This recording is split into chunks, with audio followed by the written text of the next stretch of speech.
I want to just read something that I partially quoted to you from memory, but it just reestablishes thoroughly and completely what we're really studying here. 69 weeks discussed in the book of Daniel, Daniel 9:26. Revelation has to do with the 70th week. The book of Revelation is the 70th week. 69 weeks were determined at Calvary, or the cutting off of the Messiah. They have already been determined upon the Jews, and this is history for the Jews. The 70th week is yet to be determined upon the Jewish nation. John, in Revelation, picked up where Daniel left off. What Daniel didn't see, John saw in detail until the end of time prophecy. The gap between the 69th and 70th week is the church age. The Jews did not see it. We are studying here tonight about the future of the present day nation of Israel. Chapter 8. It says here, and when he had opened the seventh seal, circle seventh seal, there was silence in heaven about the space of half an hour. I don't know if that means exactly 30 minutes or not. 2, and I saw the 7 angels which stood before God, and to them were given 7 trumpets. So now we're going to go through 7 trumpets, which are 7 phases of wrath. And I saw the 7 angels which stood before God, in verse 2, have the 7 trumpets. 3, another angel came and stood at the altar, having a golden censer, and there was given unto him much incense, that he should offer it with the prayers of all saints. Underscore prayers of all saints.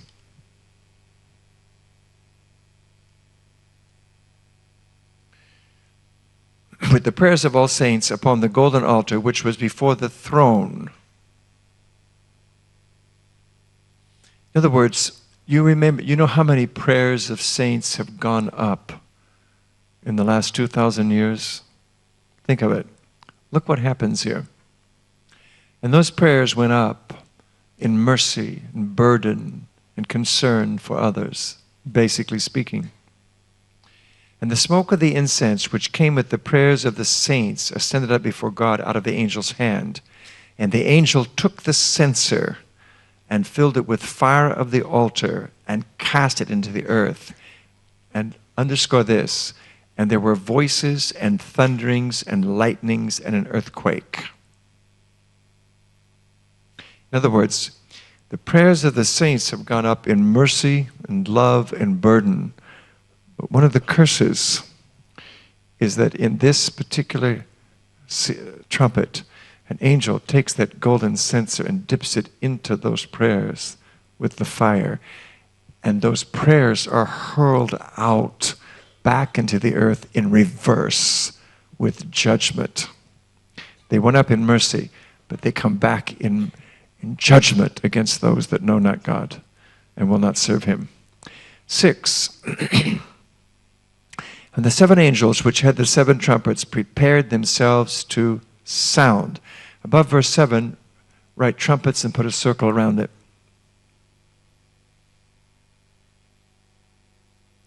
Verse 7, the first angel, circle first angel, sounded, and there followed hail and fire mingled with blood, and they were cast upon the earth. And the third part of trees was burnt up, and all green grass was burnt up.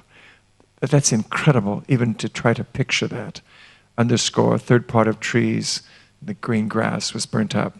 8, and the second angel, circle that, sounded, and as it were a great mountain burning with fire was cast into the sea, and a third part of the sea became blood. Underscore, third part of the sea became blood. And the third part of the creatures which were in the sea and had life died, and the third part of the ships were destroyed. Here's the curse about a third part of the sea becoming as blood. Blood is thicker than water, and it coagulates. Water doesn't. So the engines in the ships would catch fire and burn, and the fish and all life would die because they wouldn't be able to breathe. Verse 10, and the third angel circled that sounded, and there fell a great star from heaven, burning as it were a lamp, and it fell upon the third part of the rivers, underscore third part of the rivers, and upon the fountains of waters, underscore fountains of waters. And the name of the star is called Wormwood, underscore wormwood. And the third part of the waters became wormwood, and many men died of the waters because they were made bitter. They were poisonous. 12, and the fourth angel, circle that, sounded, and the third part of the sun was smitten, and the third part of the moon, and the third part of the stars. And so as the third part of them was darkened, and the day shone not for a third part of it, and the night likewise. So with 1/3 less sunlight, the crops wouldn't mature. It would cause famine, tremendous hunger, difficulties. 13. And I beheld and heard an angel flying through the midst of heaven, saying with a loud voice, woe, woe, woe. They were really crying, repent, repent, repent to the inhabitants of the earth by reason of the other voices of the trumpet of the three angels, which are yet the sound. In the bottom margin of this page in my Bible, in the book of Revelation, I wrote in there, if conditions are as bad as pictured in Revelation, what then must hell be like?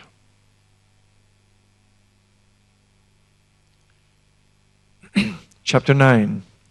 And the fifth angel sounded, and I saw a star fall from heaven unto the earth, and to him was given the key of the bottomless pit.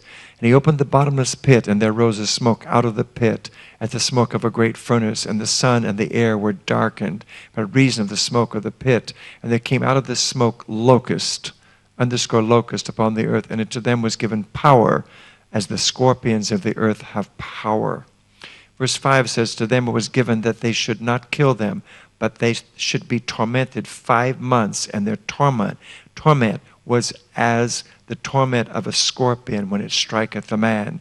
And in those days shall men seek death, and shall not find it, and shall desire to die, and death shall flee from them.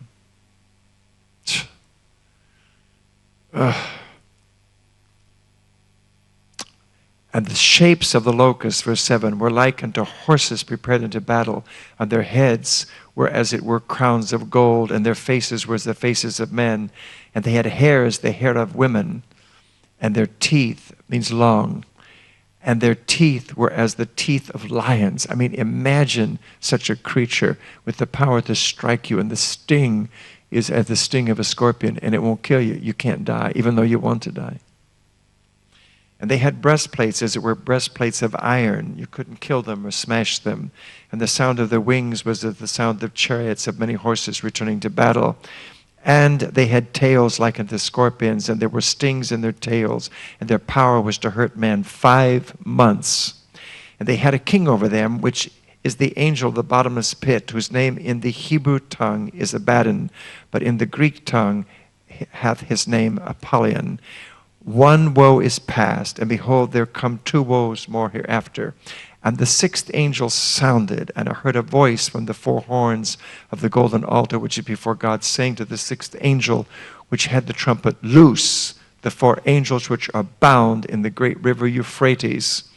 And the 4 angels were loosed, which were prepared for an hour, and a day, and a month, and a year, for to slay the 1/3 part of men. At this point, another 1/3 of the world's population will be slain. And the number of the army of the horsemen were 200,000, and I heard the number of them. And thus I saw the horses in the vision, and them that sat on them, having breastplates of fire and of jacinth and brimstone, and the heads of the horses were the heads of lions. Out of their mouths issued fire and smoke and brimstone. By these 3 was the 1/3 part of men killed, by fire, by smoke, brimstone, which issued out of their mouths. For their power is in their mouth and their tails, for their tails were like unto serpents, and had heads, and with them they do hurt. And look at this in verse 20. And the rest of the men which were not killed by these plagues, yet repented not, underscore repented not, of the works of their hands, that they should not worship devils, idols of gold, silver, brass, stone, wood, which neither can see, nor hear, nor walk. Neither repented they of their murders, nor of their sorceries, nor of their fornications, nor of their thefts. Chapter 10. Chapter 10 is extremely interesting, and it gives us great insight to events taking place in chapter 11. Here in chapter 10, John says, on the Isle of Patmos, he's envisioning all of this, he's watching all of this. He says, and I saw another mighty angel come down from heaven, clothed with a cloud, and a rainbow was upon his head. His face was as it were the sun, his feet as pillars of fire. He had in his hand a little book open. Everyone say, little book open.